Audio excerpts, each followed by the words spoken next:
Hello friends, stock to watch this week: positional trade, Balkrishna Industries, flag and pole pattern formation in a weekly time frame. You can watch it here, flag and pole, and there is a double bottom formation also, and given a breakout in weekly time frame and also in daily time frame.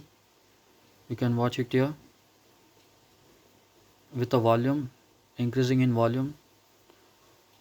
You can buy here above the price of rupees 25448.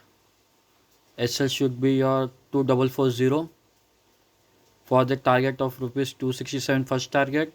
Second target is 2866. Swing trade, positional trade. Manage your risk accordingly.